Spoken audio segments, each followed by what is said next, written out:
大家好，歡迎翻到嚟 Watson Sour 喝酒學酒。咁今個月咧，我哋會講下智利產區。第一集嘅 YouTube 片，我哋就先做個 Wine 101，介紹下智利產區嘅崛起、唔同產區嘅分別，同埋智利出名嘅葡萄品種。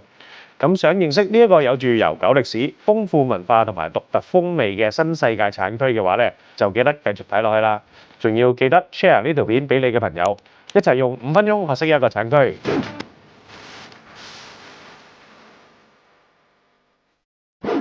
咁作為南美洲第2大、世界第7大嘅葡萄酒生產國啦，智利有好多優質嘅葡萄酒等大家去發掘嘅。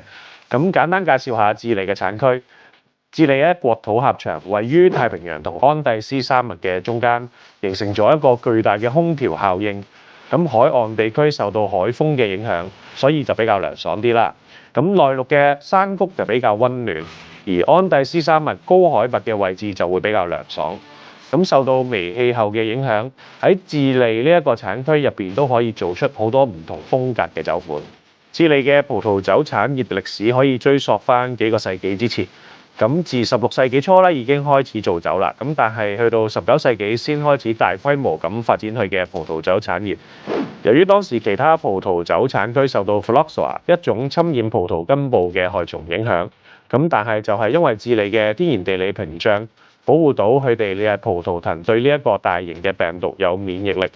大量嘅歐洲葡萄品種咧就喺呢一個時候引入智利種植。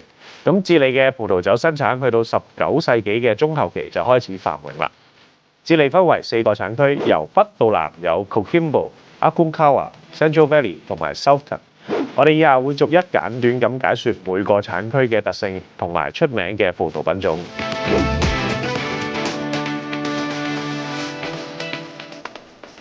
Coquimbo 係指最北邊嘅產區，裏面咧有3個子產區，包括 Elqui Valley、Limarí Valley 同埋 Trafalgar Valley。產區裏邊嘅種植量咧，相比起南面少，但係質素就較高。咁其中嘅 Elqui Valley 嘅 Sauvignon Blanc 同埋 Syrah 就比較出名，而 Limarí Valley 亦都做出一啲智利區數一數二嘅 Chardonnay， 風格上比較優雅同埋有結構。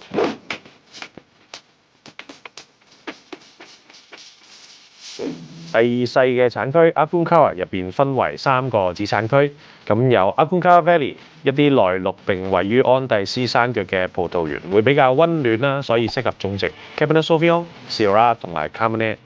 傳統上呢度嘅紅酒咧會比較濃郁，果實就比較熟，有住高酒精同埋高單寧。Casablanca Valley 同埋 San Antonio Valley 就係 Aconcagua 另外2個子產區。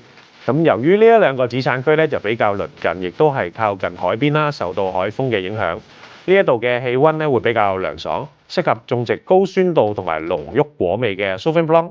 而喺 San Antonio Valley 入邊嘅 Lleida Valley 嘅 Chardonnay 咧就會比較 premium。黑葡萄方面咧就有 Pinot Noir， 咁或者喺暖啲嘅地方咧就會種植埋 Syrah 添。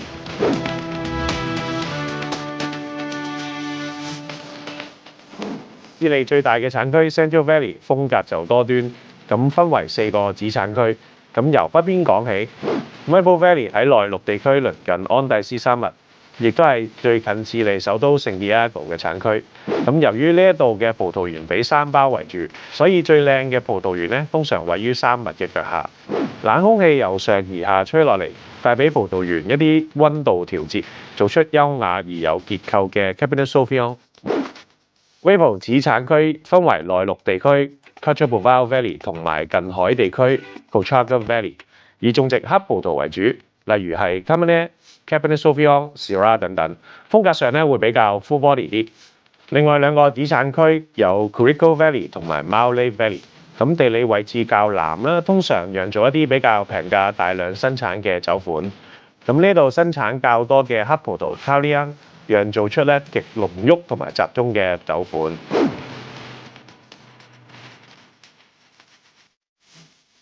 最後就有 Southern 產區，子產區包括 Itada Valley、Biobío Valley 同埋 Malleco Valley。咁主要製作內銷嘅酒款啦，種植出 aromatic 嘅 Pinot Noir 同埋 Chardonnay。咁下一集咧，我就會推介一啲智利酒款同埋品牌俾大家，咁記得留意啦。咁中意呢條片嘅朋友記得 like、comment、share 同 subscribe Watson Sour 個 YouTube channel。咁我哋下集再見，拜拜。